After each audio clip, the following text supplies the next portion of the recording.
I'm Corbett Wall with DV Auction, here with your feeder flash for Friday, October the 4th, brought to you entirely by DV Auction, and we are getting ready for a fall production sale season. We've got a lot of big sales coming up, but I want to talk about a sale this Saturday. My friend Russell Sleep, the world champion livestock auctioneer, and some of his counterparts there are having the Midwest Classic Horse Sale.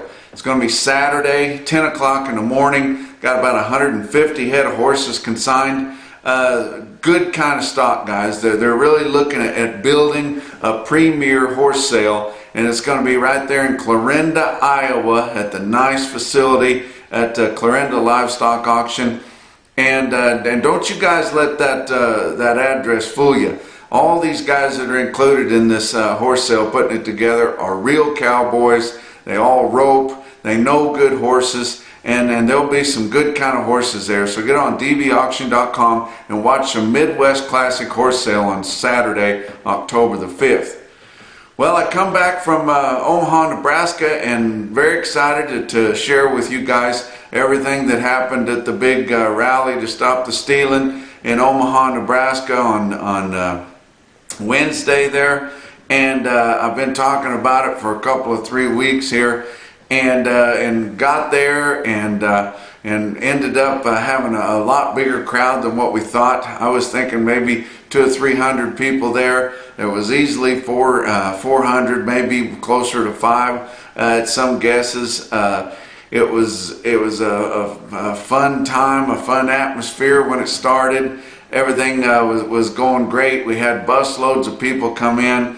I was humbled because a lot of the people that were there had come there on my coaxing and had come there to see me speak, and we did it, and I was the first main speaker, and of course it was a rally, so I was trying to get everybody fired up and wanted to have fun with everybody, get them engaged.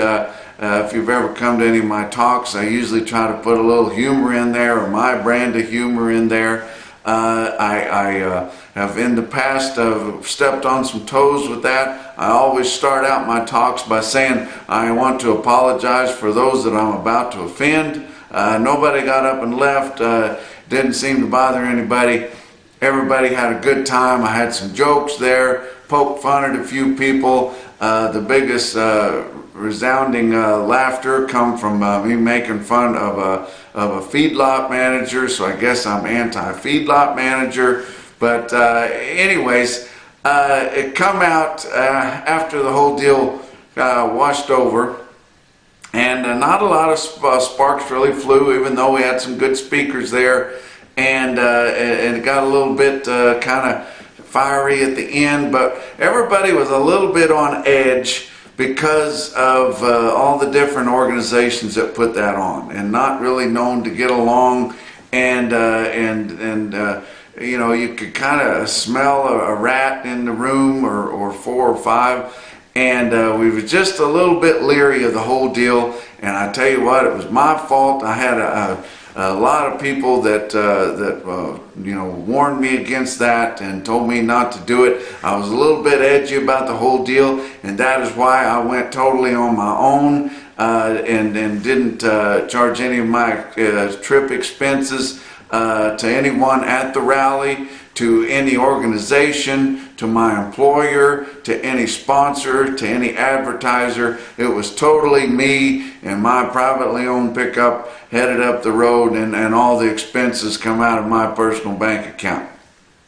So sure enough, when it was all over, after I finished my long drive from Omaha, Nebraska all the way back to Canyon, Texas, I was greeted back home by my phone blowing up by the aftermath of somebody from a publication that nobody's ever heard of about food. They wrote an article in there, and they talked about the whole thing, kind of poked fun, and in a way tried to mold the whole thing as just a bunch of stupid cowboys there, and they were really kind of characterize us as just some dumb podunk kind of backwoods people there that didn't really know what we were doing and weren't very organized, and maybe they were a little bit right about the deal, who knows. But anyway, they disparagingly spoke in there and said that they had some problems with the talk that I gave, and I poked fun of a logo, and they come up with a word that I'd never even heard of, that evidently I'm guilty of.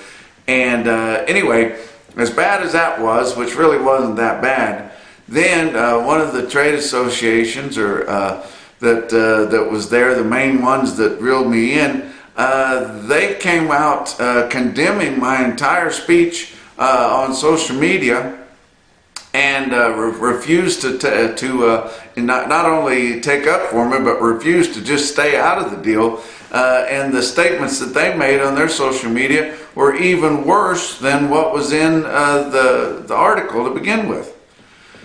So, and then there was a lot of friction that went on, kind of before, maybe during and after the whole deal, because it was a bunch of different associations, and basically the whole deal got caught up, and yours truly was the victim of getting caught in the crossfire of a pissing match between the different trade associations in our industry. So that kind of in a nutshell is basically why we are a perfect victim with a bullseye on us for all the things that are attacking our industry, is because they refuse to work together. They won't support anybody or anything together, and it's just a big kind of a big mess of different associations struggling for members, struggling for dollars that are out there, searching for dollars in places that maybe they shouldn't be looking, and attacking one another. And that's kind of just your nutshell of all your trade associations. And I am going to leave U.S. Cattlemen's Association out of that. U.S. Cattlemen's Association's Class Act. I have been tagged a traitor for supporting them in the past. And I tell you what, I'm pretty much fed up with the whole deal. But I would like to say that despite what you might hear, and if you listen to a recording of that or see it, I have absolutely no animus for any person, group, race, anything like that. If you guys know me, you know I'm just a kind of happy-go-lucky guy, and I try to tell you the truth, shoot from the hip. I have a big passion for this industry. The reason that I went up there and did that, because I thought it might help.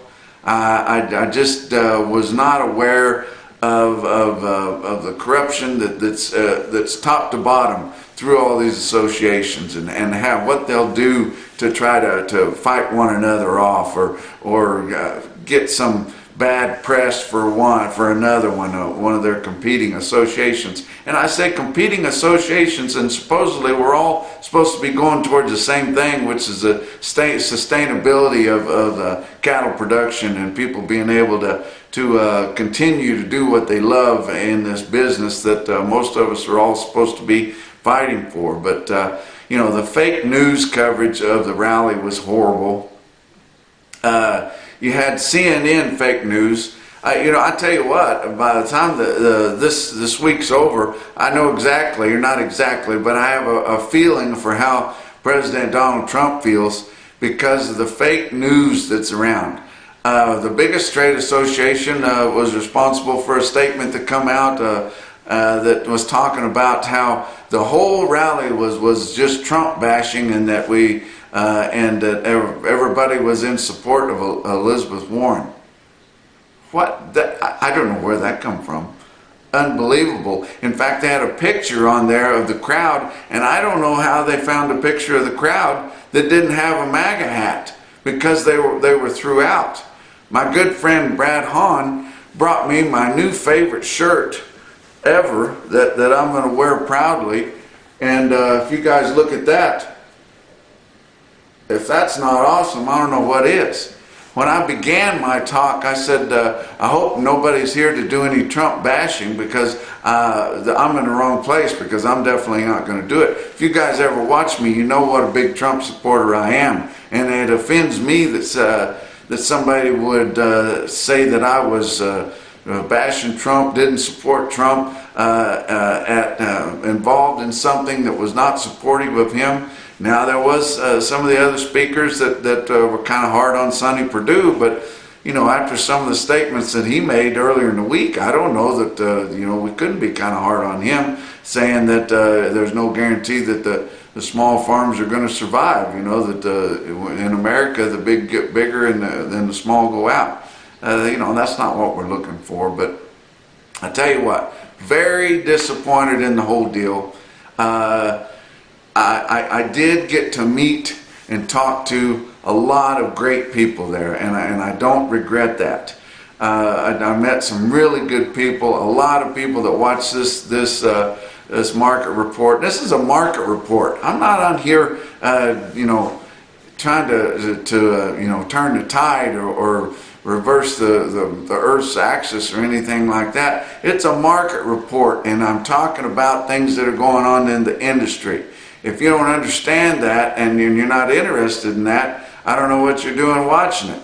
But this is a market report, but a lot of people are interested in that kind of thing. I'll give you a lot of market information in a short time, and you can listen to it driving down the road or doing whatever you got to do. I'm talking to a lot of people in different ways that they listen to it. One guy told me there's a man named Adam that listens to it in the shower. So that's awesome. I appreciate everybody that watches it and everybody that supports it. We're getting a good following here. I hope it grows from all this and it blows up in their face instead of blowing up in mine. I've still got quite a few friends out there, and I tell you what, we got a big following, and we're talking about some associations. Some of them only have a few hundred members. Hey, we might have more members of the Feeder Flash Club than what they have, and already I could see on Thursday night that my supporters were fighting for me, and I tell you what, I was tickled to death. But I got to meet some great people, a lot of them. There are too many to mention, but some in particular. Got to meet Carrie Crampton and her husband there. Had a Facebook post with them, and there was great people there and good supporters, and they enjoyed it, and they learned things, and they were just happy to be there, and they had high hopes for it. Look at this group here. This is my group, Blaine County, Nebraska ranchers right there. And look at these folks. Now, if that's not my crowd, this is my people right there, guys. That's who I'm talking to. I got to talk to several of these guys. Didn't know any of them before. Troy Sainer there, the big one in the Husker shirt. I tell you what, he and I could hang out. That is my crowd. That's who I want to talk to. And if you're a whole lot different from those guys, not real sure what you're doing clicking on here. I know the price is right, it's free, but I tell you what, the only apology I'm going to give is I apologize for the people that went on my coaxing that wished they hadn't gone and wasted their time, me being one of them. But let's go ahead and talk about your markets, and I'm sorry that I missed a feeder flash. It wasn't worth missing a feeder flash over. Look at the board for Thursday. October live cattle futures up 75 cents at 106.80. December up 20 cents at 110.82. October feeder cattle up 27 cents at 142.35. November up 42 cents at 142.10. And just continuing to see great support from the board, even though our technical analysts continue to say that it's overbought, but just getting a lot of support. Your fat cattle trade has been encouraging. The guys held out, didn't do a whole lot of selling here. We're talking about that kind of thing. I talked a lot about it in my condemned speech that I gave there at the rally. But through Wednesday, they'd only sold 2,500 head of negotiated cattle in the 5-area feeding region. That's a positive. We've been pushing to hold back and hold out for more money and fight hard to get some leverage and hold this market up, because your negotiated cash, as thin as it is, it's what drives Everything else is just a trickle down from that in the cattle business. But just a few sales, like I said, through Wednesday at 105 and dressed from 163 to 167, which were all encouraging. But on Thursday, we did see the trade established in the Southern Plains at 106. So that's $3 better than the bulk of the previous week or last week, and we're going to get more in the Northern Plains. And I do think, even though we've got a lot of market-ready cattle in Kansas and Texas and Southern Plains there, everybody was thinking that it was going to drift lower. I think it's starting to become evident that we're probably going to be able to kind of hold our own, at least, if not gain some ground in the Southern Plains, despite all those market-ready cattle. And the Northern Plains and areas outside the 5 area are going to launch, and I think we're going to see a bigger price spread between the two, because there's just not that many market-ready cattle in the Northern Plains. And I was talking to my good friend Jim Felton there, and he's got cattle in Montana in his own feedlot there that he's made, and he's been buying some of his cattle back from Felton Angus Ranch there, because he sells a lot of bulls, buying some of those influence cattle back. And he's got some kind of hot commodity sitting way up there in Montana. And you would think that being out of the way right there, that, and outside the 5 area feeding region, that he would have a hard time getting rid of those cattle. And he's getting a better bid than they're getting anywhere else.